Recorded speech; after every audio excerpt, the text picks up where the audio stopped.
V4 ನ್ಯೂಸ್ಗೆ ಸ್ವಾಗತ ಹೇಳ್ತಾ ಇದ್ದೀನಿ. ಕತೆ ಕಾರಣ, ಊಟಕ್ಕೆ ಕರೆದರೆ ಹುಷಾರ್ ಅಂತ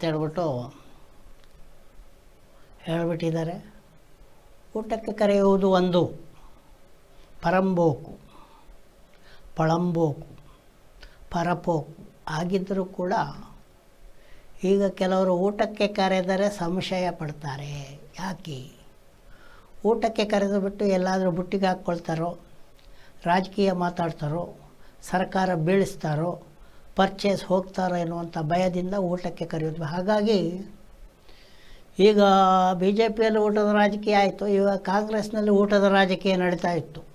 ಕಾಂಗ್ರೆಸ್ಸಿನ ಊಟದ ರಾಜಕೀಯಕ್ಕೆ ಅಲ್ಲಿ ಇವಾಗ ಒಂದು ದೊಡ್ಡ ಫುಲ್ ಸ್ಟಾಪ್ ಹಾಕಲಾಗಿದೆ. ಸದ್ಯಕ್ಕೆ ಗೃಹ ಮಂತ್ರಿ ಆಗಿರುವಂಥ ಪರಮೇಶ್ವರ್ ಅವರು ಹೈಕಮಾಂಡ್ನಿಂದ ಅನುಮತಿ ಪಡೆದು ಊಟ ಮಾಡ್ತೇವೆ ನಾವು ಅಂತ ಹೇಳಿದ್ದಾರೆ. ಇದು ನೋಡಿ, ಒಂದು ರಾಜಕೀಯ ಪಕ್ಷದಲ್ಲಿ, ಒಂದು ಸರ್ಕಾರದಲ್ಲಿರುವಾಗ ಕೆಲವು ನಿಯಮಗಳು, ಅವರಿಗೆ ಊಟ ಮಾಡಬೇಕಾದರೂ ಪರ್ಮಿಷನ್ ಬೇಕಾಗ್ತದೆ. ಅವ್ರ ಮನೆಯಲ್ಲಿ ಊಟ ಮಾಡಲಿಕ್ಕೆ ಅಥವಾ ತಮಗೆ ಬೇಕಾದವರಿಗೆ ಊಟ ಹಾಕಲಿಕ್ಕೆ ಈ ರೀತಿಯ ಒಂದು ಇಬ್ಬಂದಿತನ ಬಂದಿರುವುದು ರಾಜಕೀಯದ ಒಂದು ವಿಡಂಬನೆ ಅಂತ ಕೂಡ ಹೇಳ್ಬೋದು. ಇಷ್ಟೆಲ್ಲ ಆದರೂ ಕೂಡ ರಾಜಕೀಯವಾಗಿ ಏನೇನು ಮಾಡಬೇಕೋ ಆ ಕೆಲಸಗಳು ಆಗ್ತಾ ಇರ್ತವೆ. ಈಗ ಉದಾಹರಣೆಗೆ ನಿನ್ನೆ 6 ಜಿಲ್ಲೆಗಳು, ಮಲೆನಾಡಿಗೆ ಸೇರಿದಂಥ 6 ಜಿಲ್ಲೆ, ಉತ್ತರ ಕನ್ನಡ, ದಕ್ಷಿಣ ಕನ್ನಡ, ಉಡುಪಿ, ಚಿಕ್ಕಮಗಳೂರು, ಶಿವಮೊಗ್ಗ ಮೊದಲಾದ ಜಿಲ್ಲೆಗಳಲ್ಲಿ ಭೂಕುಸಿತಗಳು ದೊಡ್ಡ ಸಮಸ್ಯೆ ಆಗಿದೆ. ಕಳೆದ 1 ದಶಕದಿಂದ ಭೂಕುಸಿತ ಹಿಂದೆ ಇರಲಿಲ್ಲ ಅಂತಲ್ಲ, ಆದರೆ ಸಣ್ಣ ಮಟ್ಟದಲ್ಲಿತ್ತು. ಕಳೆದ 1 ದಶಕದಿಂದ ಮುಖ್ಯವಾಗಿ ಕೊಡಗು ಜಿಲ್ಲೆಯಲ್ಲಿ, ಕಳೆದ ವರ್ಷ ಉತ್ತರ ಕನ್ನಡ ಜಿಲ್ಲೆಯಲ್ಲಿ ಮೊದಲಾದ ಕಡೆ ಭಾರೀ ಭೂಕುಸಿತಗಳಾಗಿ ಆರ್ಥಿಕ ನಷ್ಟ, ಹೆದ್ದಾರಿ ಬಂದು ಹಾಗೂ ಜನರ ಪೀಕಲಾಟ ವರದಿಯಾಗಿತ್ತು. ಸಾಕಷ್ಟು ಜೀವಹಾನಿಗಳು ಕೂಡ ಆಗಿದ್ದು. ಆದ್ದರಿಂದ ಪಶ್ಚಿಮ ಘಟ್ಟಕ್ಕೆ ಸಂಬಂಧಪಟ್ಟಂತೆ ಭೂಕುಸಿತವನ್ನು ತಡೆಯಲು ಈ ಒಂದು ಯೋಜನೆಯನ್ನು ತಯಾರಿಸಲಾಗಿದ್ದು, ಕರ್ನಾಟಕ ಸರ್ಕಾರವು 6 ಜಿಲ್ಲೆಗೆ ಸಂಬಂಧಪಟ್ಟಂತೆ 400 ಕೋಟಿ ರೂಪಾಯಿಗಳ ಒಂದು ಯೋಜನೆಯನ್ನು ಮುಂದಿಟ್ಟಿದೆ. ಸದ್ಯಕ್ಕೆ 150 ಕೋಟಿ ರೂಪಾಯಿಗಳನ್ನು ಬಿಡುಗಡೆ ಮಾಡಿದೆ. ಆ 150 ಕೋಟಿಗಳು ನ್ಯಾಯವಾಗಿ ವೆಚ್ಚವಾಗಲಿ ಮತ್ತು ನಿಜವಾಗಿಯೂ ಮಲೆನಾಡಿನ 6 ಜಿಲ್ಲೆಗಳ ಭೂಕುಸಿತ ತಡೆಯುವ ನಿಟ್ಟಿನಲ್ಲಿ ಕೆಲಸ ಮಾಡಲಿ ಅಂತ ನಾವು ಬಯಸೋಣ. ಯಾಕಂತೇಳಿದರೆ ಸರ್ಕಾರಿ ಕೆಲಸ ದೇವರ ಕೆಲಸ ಅಂತೇಳಿಬಿಟ್ಟು, ಯಾಕಂದರೆ ದೇವರ ಕೆಲಸ ಅಂದ್ರೇನು, ದೇವ್ರಿಗೆ ಕೊಟ್ಟಿದ್ದು ಯಾವುದೂ ವಾಪಸ್ ಬರೋಲ್ಲ, ಯಾರ್ಯಾರ ಮನೆಗೆ ಹೋಗ್ತದೆ. ಆ ಥರ ಆಗಬಾರ್ದು. ಜನರ ಕೆಲಸವಾಗಲಿ, ಸರ್ಕಾರಿ ಕೆಲಸ ಜನರ ಕೆಲಸವಾಗಲಿ, ಸರ್ಕಾರಿ ಕೆಲಸ ದೇವರ ಕೆಲಸ ಆಗೋದು ಬೇಡ ಅಂತ ಹೇಳ್ಬೋದು. ಇನ್ನು ಜಾತಿ, ನಮ್ಮದು ಜಾತ್ಯತೀತ ರಾಜ್ಯ ನಿಜ. ನಮ್ಮ ಮೂಲ ಸಂವಿಧಾನದಲ್ಲಿ ಸೆಕ್ಯುಲರ್ ಎನ್ನುವಂಥ ಶಬ್ದ ಇರಲಿಲ್ಲ. ಆದರೆ ಇಡೀ ಸಂವಿಧಾನವೇ ಸೆಕ್ಯುಲರ್ಗೆ ಏನೇನು ಬೇಕೋ ಅದನ್ನು ಒಳಗೊಂಡಿತ್ತು. ಇಂದಿರಾ ಗಾಂಧಿಯವರು ಬರೀ ಅದು ಒಳಗೊಂಡಿದ್ದರೆ ಸಾಲದು, ಜನಸಾಮಾನ್ಯರಿಗೆ ಅರ್ಥ ಆಗೋದಿಲ್ಲ ಅನ್ನೋದ್ರಿಂದ ಪ್ರಿಯಾಂಬಲ್ನಲ್ಲಿ ಸೆಕ್ಯುಲರ್ ಎನ್ನುವ ಶಬ್ದವನ್ನೇ ಸೇರಿಸಿಬಿಟ್ಟಿದ್ರು. ಇತ್ತೀಚೆಗೆ BJPಯವರು ಆ ಶಬ್ದವನ್ನು ತೆಗಿಬೇಕಂತ ಹರಸಾಹಸ ಪಟ್ಟರು. ಅದು ಅವರಿಂದ ಸಾಧ್ಯ ಆಗಲಿಲ್ಲ. ಅವರು ಸಾಕಷ್ಟು ಬೈಗುಳಗಳನ್ನು ಮಾತ್ರ ತಿನ್ನಬೇಕಾಯಿತು. ಸೆಕ್ಯುಲರ್ ದೇಶದ ಜಾತಿ ಏನು ಅನ್ನೋಂಥ ಪ್ರಶ್ನೆ ಬಂದೇ ಬರ್ತದೆ. ಅದೇ ಇರುವಂಥದ್ದು. ಒಂದು ದೇಶ ಅಂತೇಳಿದರೆ ಹಲವು ರಾಜ್ಯಗಳು, ಹಲವು ಜಿಲ್ಲೆಗಳು, ಹಲವು ತಾಲೂಕುಗಳು, ಹಲವು ಊರುಗಳು, ಹಲವು ಪಂಚಾಯತ್ಗಳು, ಕೋಟಿಗಟ್ಟಲೆ ಜನರು, ಇವೆಲ್ಲ ಒಳಗೊಂಡದ್ದು ಒಂದು ದೇಶ. ಹಾಗೆಯೇ ಒಂದು ಊರು ಅಂತೇಳಿದರೆ ಹಲವು ಜಾತಿಗಳು, ಹಲವು ವರ್ಗಗಳು, ಹಲವು ಸಂಸ್ಕೃತಿಗಳು, ಅವೆಲ್ಲ ಒಳಗೊಂಡದ್ದೇ ಒಂದು ಊರು. ಅಂದರೆ ಎಲ್ಲ ಜನವರ್ಗಗಳು ಗಟ್ಟಿಯಾದರೆ ಆ ದೇಶ ಗಟ್ಟಿ. ಭಾರತದ ಮಟ್ಟಿಗೆ ಎಲ್ಲ ಜಾತಿಗಳು ಗಟ್ಟಿಯಾದರೆ ಆ ಭಾರತ ಗಟ್ಟಿಯಾಗಿರ್ತದೆ. ಆದರೆ ಭಾರತದಲ್ಲಿ ಹಾಗಿಲ್ಲ. ಕೆಲವು ಜಾತಿಗಳು ಗಟ್ಟಿಯಾಗಿದ್ದರೆ ಅದಕ್ಕೆ ಪರಂಪರೆಯೇ ಅವರನ್ನು ಗಟ್ಟಿಯಾಗಿ ಕೂರಿಸಿದೆ. ಕೆಲವು ಜಾತಿಗಳು ತುಂಬ ದುರ್ಬಲವಾಗಿವೆ. ಆ ದುರ್ಬಲವಾಗಿರೋದ್ರಿಂದ ಅದು ಆ ಜಾತಿಗಳನ್ನು, ಮುಖ್ಯವಾಗಿ ಭಾರತದಲ್ಲಿ ಅತಿ ಹಿಂದುಳಿದ ಕೆಲವು ಜಾತಿಗಳಿಗೆ ಯಾವುದೇ ಪ್ರಸ್ತುತ. ಅದೇ ರೀತಿ ದಲಿತ ವರ್ಗವಂತೂ ತುಂಬ ದದ್ದುಳಿಯಲ್ಪಟ್ಟಿದೆ. ನೋಡಿ, ಒಂದು 18 ವರ್ಷದ ಮಹಿಳಾ ಅಥ್ಲೀಟ್ ಒಬ್ಬರನ್ನು ತರಬೇತಿಗಾರರು ಮತ್ತೆ ಅತ್ಯಾಚಾರ ಎಸಗಿದ್ದಾರೆ. ಕೇರಳದಲ್ಲಿ ಆ ಸಂಬಂಧ 42 ಜನರ ಬಂಧನವಾಗಿದೆ. 1 ವರ್ಷದಿಂದ ರಾಷ್ಟ್ರೀಯ ಅಥ್ಲೆಟಿಕ್ ತರಬೇತಿಯಲ್ಲಿದ್ದ ಒಂದು ದಲಿತ ಹೆಣ್ಣು ಮಗುವನ್ನು 42 ಜನರನ್ನು ಬಂಧಿಸುವಷ್ಟು ಜನ, ಅಷ್ಟು ತರಬೇತುದಾರರು ಎನ್ನುವರು ಶೋಷಣೆ ಮತ್ತು ಅತ್ಯಾಚಾರ ಮಾಡಿ ಕೇರಳದಲ್ಲಿ ಅಷ್ಟು ಜನ ಬಂಧನ ಆಗಿದೆ. ಇದೊಂದು ಉದಾಹರಣೆ ಅಲ್ಲ. ಪ್ರತಿನಿತ್ಯ ಉತ್ತರ ಪ್ರದೇಶದಲ್ಲಿ ಪ್ರತಿನಿತ್ಯ ದಲಿತರ ಮೇಲಿನ ದೌರ್ಜನ್ಯಗಳು ವರದಿ ಆಗ್ತಾ ಇರ್ತವೆ. ಮಧ್ಯಪ್ರದೇಶದಿಂದ ವರದಿ ಆಗ್ತದೆ, ಕರ್ನಾಟಕದಲ್ಲೂ ಇರ್ತದೆ, ಇಡೀ ದೇಶದಲ್ಲೇ ಇದೆ. ಈಗ ಕರ್ನಾಟಕದ ಮುಖ್ಯಮಂತ್ರಿ ಆಗಿರುವಂಥ ಆರ್ ಬಿ ತಿಮ್ಮಾಪುರ ಅವರು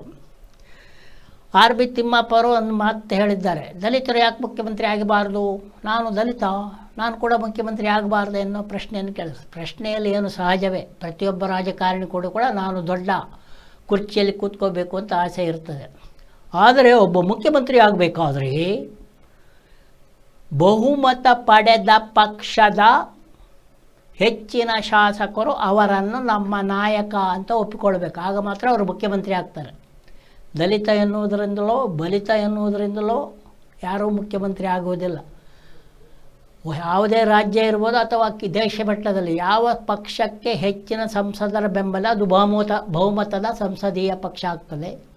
ಅಥವಾ ಅದು ಮೈತ್ರಿಕೂಟವೂ ಇರ್ಬೋದು. ಇವಾಗ NDA ಮೈತ್ರಿಕೂಟ ಇದೆ. ಯಾಕಂದರೆ ಡೆಲ್ಲಿಯಲ್ಲಿ ಇವಾಗ BJPಗೆ ಸ್ವಂತ ಬಲದಲ್ಲೇ ಸರ್ಕಾರ ರಚಿಸಲಿಕ್ಕೆ ಬಹುಮತ ಇಲ್ಲ, ಆದರೆ NDAಗೆ ಬಹುಮತ ಇದೆ. ಹಾಗಾಗಿ NDA ಸರ್ಕಾರ ಅಲ್ಲಿ ಇದೆ, ಅದು ಮೈತ್ರಿ ಸರ್ಕಾರ. ಆ ಮೈತ್ರಿ ಸರ್ಕಾರದ ಸಂಸದರಲ್ಲಿ ಹೆಚ್ಚಿನವರು ಯಾರಿಗೆ ಬಹುಮತ ಕೊಡ್ತಾರೋ ಅವರು ಪ್ರಧಾನಿ ಆಗ್ತಾರೆ. ಅದೇ ರೀತಿ ರಾಜ್ಯದಲ್ಲಿ ಕೂಡ ತಿಮ್ಮಾಪುರ ಅವರ ಕೂಡ ರಾಜ್ಯದಲ್ಲಿ ಅವರಿರುವಂಥ ಕಾಂಗ್ರೆಸ್ ಪಕ್ಷವು ಮತ್ತೊಮ್ಮೆ ಬಹುಮತ ಪಡೆದು ಆ ಶಾಸಕಾಂಗ ಪಕ್ಷವು ತಿಮ್ಮಾಪುರ ಅವರೇ ನಮ್ಮ ನಾಯಕರು ಅಂತೇಳಿ ಅವರು ಖಂಡಿತವಾಗಿ ಮುಖ್ಯಮಂತ್ರಿ ಆಗ್ಬೋದು. ಒಂದು ಜಾತಿ ಅದಕ್ಕೆ ತಡೆಯಲ್ಲ.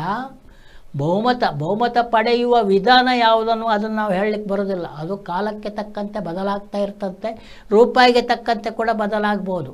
ಅದನ್ನು ಏನು ಬೇಕಾದರೂ ಮಾಡಲಿಕ್ಕೆ ಆಗೋದಿಲ್ಲ. ಇನ್ನು USA ಕ್ಯಾಲಿಫೋರ್ನಿಯಾದ ಲಾಸ್ ಏಂಜಲ್ಸ್ ಬೆಂಕಿ ಊರಗಲ ಹಬ್ಬಿಕೊಂಡಿದೆ. ಒಂದು ಕಡೆ ಆರಿಸುವಾಗ ಇನ್ನೊಂದು ಕಡೆ ಹತ್ತಿಕೊಳ್ಳುವಂಥ ಭಾರಿ ಗಾಳಿಯ ಗೆಳೆತಡದೊಡನೆ ಬೆಂಕಿಯು ಎಲ್ಲ ಕಡೆ ಹರಡ್ತಾ ಇದೆ. ಒಟ್ಟು 40,300 ಎಕರೆ ಸುಟ್ಟು ಹೋಗಿದೆ. 16 ಕಟ್ಟಡಗಳೇ ಬೆಂದು ಹೋಗಿವೆ.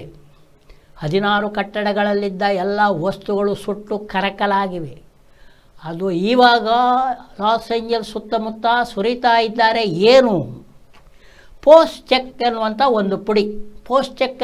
ಒಂದು ಪುಡಿಯನ್ನು ಬೆಂಕಿಯ ಮೇಲೆ ಹಾಕಿದಾಗ ಬೆಂಕಿ ಆರಿ ಹೋಗ್ತದೆ. ಆ ಪೋಸ್ಟ್ ಚೆಕ್ ಎನ್ನುವಂಥದ್ದು ಗುಲಾಬಿ ಬಣ್ಣದಲ್ಲಿದೆ. ಹಾಗಾಗಿ ಸುಟ್ಟು ಕರಕಲಾಗಿದ್ದ ಪ್ರದೇಶವೆಲ್ಲ ಇವಾಗ ಗುಲಾಬಿ ಬಣ್ಣದಿಂದ ಬಂದು ರಂಗಾಗಿ ಸೇರ್ತಾ ಇದೆ ಅಂತ ಹೇಳಿ ಬಂದರೆ, ಏನು ರಂಗಿದ್ರೆ ಏನು, ಬೆಂಕಿ ಒಳ್ಳೆ ಆಕರ್ಷಕವಾದ ಹಳದಿ ಮತ್ತು ಕೆಂಪು ಬಣ್ಣದಲ್ಲಿರ್ತದೆ. ಸುಟ್ಟೋದ್ಮೇಲೆ ಎಲ್ಲ ಕಪ್ಪು. ಅದೇ ರೀತಿ ಬೆಂಕಿ ಆರಿಸಲು ಇವಾಗ ಗುಲಾಬಿ ಬಣ್ಣದ ಪುಡಿ ಹಾಕಿದರೆ ಏನು, ಆ ಪುಡಿಯ ಒಳಗೆ ಕರಕಲಾದ ಆ ಬದುಕು ನರಕ. ಅವರಿಗೆಲ್ಲರಿಗೂ ಇವಾಗ ಪುನರ್ವಸತಿ ಆಗಬೇಕಾದ ಅವಶ್ಯಕತೆ ಇದೆ. ಇನ್ನು ನಮ್ಮ ವಿವಾದಾತ್ಮಕ ನಟಿ ಮತ್ತು ಹಾಲಿ BJP ಸಂಸದೆ ಕಂಗನಾ ರನೌತ್ ಅವರು ಒಂದು ಸಿನಿಮಾವನ್ನು ತಾವೇ ತಯಾರಿಸಿ, ತಾವೇ ನಿರ್ದೇಶಿಸಿ, ತಾವೇ ಮುಖ್ಯ ನಟಿಯಾಗಿ ನಟಿಸಿದ್ದಾರೆ. ಅದು ಎಮರ್ಜೆನ್ಸಿ ಎನ್ನುವಂಥ ಸಿನಿಮಾ. ಅದರಲ್ಲಿ ಇಂದಿರಾ ಗಾಂಧಿಯವರ ಪಾತ್ರ ಮಾಡಿದ್ದಾರೆ. ಇಂದಿರಾ ಗಾಂಧಿಯವರ ಈ ಎಮರ್ಜೆನ್ಸಿ ಸಿನಿಮಾದಲ್ಲಿ ಬಾಂಗ್ಲಾ ವಿಮೋಚನೆಯ ಕತೆ ಕೂಡ ಬರ್ತದಂತೆ. ಹಾಗಾಗಿ ಬಾಂಗ್ಲಾದೇಶದಲ್ಲಿ ಈಗ ಸ್ವಾತಂತ್ರ್ಯಕ್ಕೆ ಹೋರಾಡಿದ ಪಕ್ಷ ಅಧಿಕಾರದಲ್ಲಿಲ್ಲ. ಭಾರತದಲ್ಲಾದಂತೆ ಪಾಕಿಸ್ತಾನದಲ್ಲಿ ಆದಂತೆ ಮೂಲಭೂತವಾದಿಗಳ ಕೈಗೆ ಅಧಿಕಾರ ಬಂದಿದೆ. ಹಾಗಾಗಿ ಬಾಂಗ್ಲಾದೇಶವು ನಮಗೆ ಎಮರ್ಜೆನ್ಸಿ ಸಿನಿಮಾ ನಮ್ಮ ದೇಶಕ್ಕೆ ಬೇಡ ಅಂತ ಹೇಳಿದ್ದಾರೆ. ಯಾಕಂತೇಳಿದರೆ ಬಾಂಗ್ಲಾದೇಶಕ್ಕೆ ಸ್ವಾತಂತ್ರ್ಯ ಹೇಗೆ ಬಂತು ಅನ್ನೋದು ಆ ಸಿನಿಮಾದಲ್ಲಿ ತೋರಿಸಿದ್ದಾರೆ. ಆದರೆ ಇವಾಗಿನ ಅಧಿಕಾರಸ್ಥರಿಗೆ, ಬಾಂಗ್ಲಾದೇಶದವರಿಗೆ ನಮಗೆ ಸ್ವಾತಂತ್ರ್ಯ ಹೇಗೆ ಬಂತು ಅಂತ ಬೇಕಾಗಿಲ್ಲ, ನಾವು ಯಾವ ರೀತಿ ಅಧಿಕಾರ ಹಿಡಿದ್ವಿ ಹಿಂದಿನ ಬಾಗಿಲಿಂದ ಮಾತ್ರ ಬೇಕಾಗಿದೆ ಅಂತ ಕಾಣುತ್ತೆ. ಹಾಗಾಗಿ ಭಾರತ ಮತ್ತು ಬಾಂಗ್ಲಾದೇಶದ ಸಂಬಂಧ ಮತ್ತಷ್ಟು ಹಳಸುವ ಸ್ಥಿತಿ ಬಂದಿದೆ ಅಂತ ಹೇಳ್ಬೋದು. ಇನ್ನು ಬಸವರಾಜ ಸೂಲಿಬಾವಿಯವರು ಸಾಮಾಜಿಕ ಹೋರಾಟಗಾರರು ಮತ್ತು ಸಾಕಷ್ಟು ಹೋರಾಟಗಳಲ್ಲಿ ತೊಡಗಿಕೊಂಡವರು, ರೈತ ಹೋರಾಟಗಳಲ್ಲಿ ಇದ್ದವರು. ಅವರು ಒಂದು ಮಾತನ್ನು ಹೇಳಿದ್ದಾರೆ. ಇತ್ತೀಚೆಗೆ ಕಳೆದ ತಿಂಗಳು ಬೆಳಗಾವಿ ಜಿಲ್ಲೆಯಲ್ಲಿ ಕೆಲವು ಕಡೆ ಶ್ರೀರಾಮ ಸೇನೆಯವರು ಕೆಲವರಿಗೆ ಯಾವುದೇ ಪರವಾನಗಿ ಪಡೆಯದೆ, ಅನುಮತಿ ಪಡೆಯದೆ ಕಳ್ಳತನದಲ್ಲಿ ಬಂದೂಕು ತರಬೇತಿ ಕೊಟ್ಟಿದ್ದಾರಂತೆ. ಈ ಬಂದೂಕು ತರಬೇತಿಯ ವಿರುದ್ಧ FIR ದಾಖಲಾಗಿದೆ. ಇದನ್ನು ಖಂಡಿಸಿರುವಂಥ ಬಸವರಾಜ ಸೂಲಿಬಾವಿಯವರು ಒಂದು ಸಂಘಟನೆಯು ಯಾವುದೇ ಅನುಮತಿ ಇಲ್ಲದೆ ಭಾರತದ ಕಾನೂನುಗಳಿಗೆ ವಿರುದ್ಧವಾಗಿ ಕದ್ದು ಮುಚ್ಚಿ ಬಂದೂಕು ತರಬೇತಿ ಕೊಡ್ತಾ ಇದೆ ಅಂತೇಳಿದರೆ ಅದಕ್ಕೆ ಮಾಮೂಲಿ FIR ದಾಖಲೆ ಮಾಡುವುದಲ್ಲ, ಕಠಿಣ ಕ್ರಮಗಳನ್ನು ಕೈಗೊಳ್ಳಬೇಕು ಅಂತ ಬಸವರಾಜ ಸೋಲಿಬರಿಯವರು ಎಚ್ಚರಿಸಿದ್ದಾರೆ.